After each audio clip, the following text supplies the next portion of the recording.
बिस्मिल्लाहिर्रहमानिर्रहीम अस्सलाम वालेकुम। क्या हाल है आप सबके। तो आज आप लोगों से शेयर करूंगी इंस्टेंट मगर बेहद टेस्टी बीफ पाई की ऐसी रेसिपी जो कि जल्दी से बनकर तैयार भी हो जाएंगे और जायकेदार भी बनेंगे। तो देसी स्टाइल में बने हुए बीफ पाई खाने में तो बहुत ही टेस्टी लगते हैं, मगर क्या है इसे बनाने में काफ़ी टाइम लगता है। तो आज एक ऐसी रेसिपी शेयर करूंगी जो कि खाने में मज़ेदार होगी, बनाने में इससे टाइम भी नहीं लगेगा। तो इसे एंड तक देखें, अच्छी लगे लाइक कर दें और चैनल को सब्सक्राइब भी कर लें। तो चलें फिर ये जायकेदार बीफ पाई बनाना स्टार्ट करते हैं।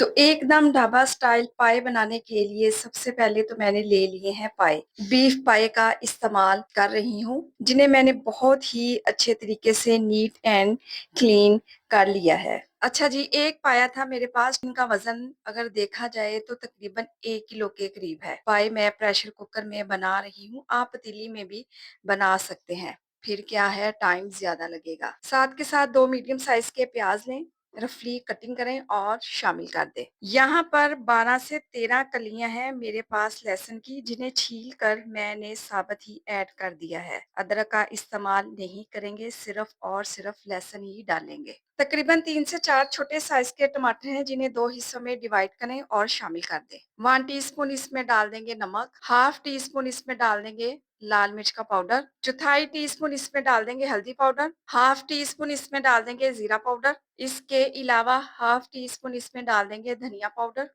अब इसमें पानी शामिल करेंगे। पानी इतना डालें कि पाए इसमें अच्छे से डूब से जाए। 1.5 से 2 लीटर के बराबर इसमें पानी डालूंगी। अगर पानी कम पड़ेगा तो मजीद ऐड कर लेंगे। पाए में अच्छी खुशबू लाने के लिए और जायके को बढ़ाने के लिए इसमें डालेंगे कुछ खड़े गरम मसाले। 2 अदद बड़ी इलायची का इस्तेमाल करूंगी। इसके अलावा इसमें डालेंगे 2 अदद बादियान के फूल। ये आप लोगों ने लाजमी डालने हैं, इससे शोरबा बहुत ही टेस्टी और खुशबूदार बनेगा। 4 अदद लौंग भी जाएंगे। इसके अलावा दालचीनी के छोटे छोटे टुकड़े हैं मेरे पास, 2 से 3, ये भी डाल दें। बाजी मिक्स करेंगे सारी चीजों को और कवर लगाकर तकरीबन 1 घंटे तक पकाएंगे। अब टमाटर के छिलके रिमूव कर देंगे। टमाटर के छिलके ना ही खाने में अच्छे लगते हैं और ना ही शोरबे में तैरते हुए अच्छे लगते हैं। तो मुझे 1 से 1.5 घंटा लगा है इनको पकाने में।